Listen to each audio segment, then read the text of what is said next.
Muy buenas, tenemos aquí hoy a Simplicissimus,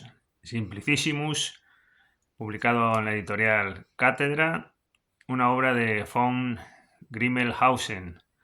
Von Grimmelshausen, el escritor, vivió en la época del Barroco y nos cuenta aquí las aventuras y desventuras del personaje Simplicissimus.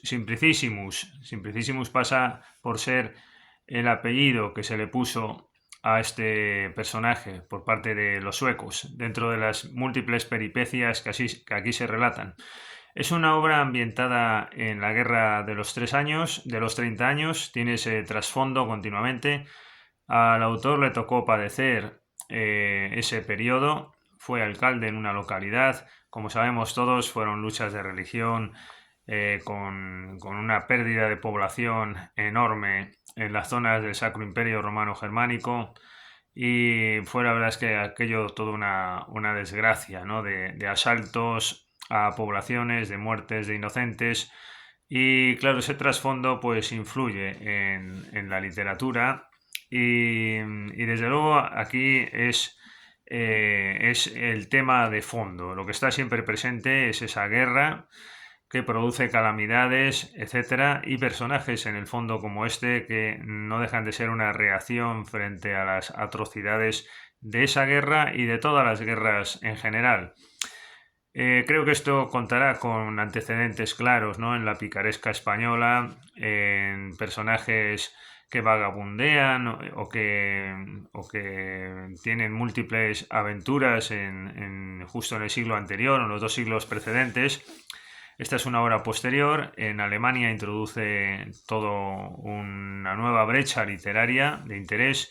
Y bueno, y en definitiva se nos cuentan, como decía, se nos cuenta la vida de este personaje un poco como antecedente de ese género tan desarrollado en Alemania posteriormente, la Bildungsroman, ¿no? La novela sobre la vida de un personaje. Pues aquí en efecto comienza con la infancia de Simplicius, y la verdad es que el niño no puede ser más simple. Como consecuencia de las guerras, se ve arrojado a un bosque, allí lo arropa un ermitaño, y esto es importante porque ese mundo del ermitaño va a estar presente como referencia en la vida posterior de Simplicius como posible verdad, esa vida separada de las miserias del mundo, y como una vida de ermitaño, pues de cierta sabiduría natural, diríamos, como tanta literatura refleja también, por otro lado. Y ahí pues hay un diálogo muy bonito con el ermitaño, que después resulta ser su padre, el padre de verdad, no esos otros que lo cuidaban como si fuera un bruto. Y le pregunta al niño, pues, quién es su padre, cómo se llama, y él no sabe, ¿no? Dice, bueno, pero cuando le llamaba la madre, tu madre a tu padre, ¿cómo le llamaba? Y bueno, pues ahí dice, pues bruto, tal, no sé, distintos calificativos sinónimos del que acabo de emplear, ¿no? ¿Y a ti cómo te llamaban? Bueno, pues lo mismo, es una simpleza, ahí sí se revela la simpleza del personaje, pero contrasta con otros episodios donde, y ahí esto creo que está un poco la gracia del libro, donde cuando ya Simplicius es arrojado a la vida, ¿no? Como unas veces paje, otras veces bufón, otras veces se hace pasar por loco, otras veces militar, etcétera. Pues en esas ocasiones hay pasajes, como estaba diciendo, en los que se pone de manifiesto que la visión del simple, hay una visión ahí de fondo, no me atrevería a decir filosófica, pero sí interpretativa de la realidad, con base en la simpleza, pero que ante lo artificioso de este mundo, pues nos revela acaso la verdad de muchas cosas, ¿no? Pues por ejemplo, cuando habla con uno de estos personajes más o menos ilustres, pues le hace ver el sinsentido, a juicio de este personaje tan simple, de que se otorgue a honores a personas que andan quemando aldeas, ¿no? ¿Y qué sentido tiene eso? ¿Y qué sentido tiene que como consecuencia de esos hechos uno pase a tener aduladores, ¿no? Y creando además envidiosos. Dice, bueno, pues para todo eso nos evitamos todo ese recorrido, ¿no?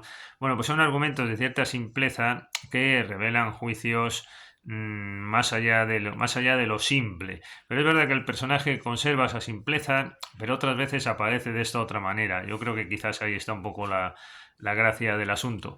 Hay pasajes muy graciosos, otros incluso muy sucios, bueno, pues de vientos poderosos que le salen del cuerpo en los momentos más inoportunos a Simplicius, cuando está hablando con un corregidor, un alcalde, y se le escapa uno de estos, no sé si con intención o no, y estropea toda la situación. Basta que estaba entablando una relación positiva con ese personaje. Otras veces en un baile, pues hace cosas parecidas, incluso peores, y tienen que lavar después su ropa, creo que ahora se me ha entendido.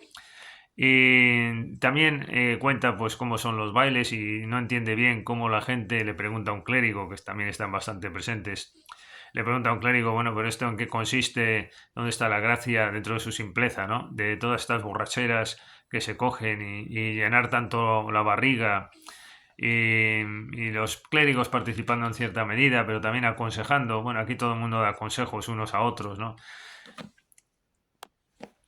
Hay de todo en el libro, hay extravagancias, hay fantasía, hay cosas muy simples, incluso sucias, como decimos, tipo gargantúa, por decirlo así.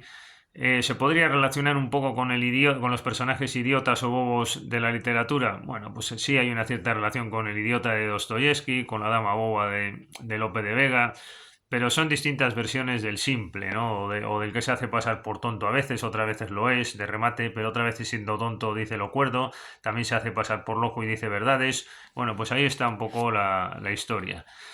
Aventuras y desventuras del personaje y nada más. Hasta la próxima ocasión.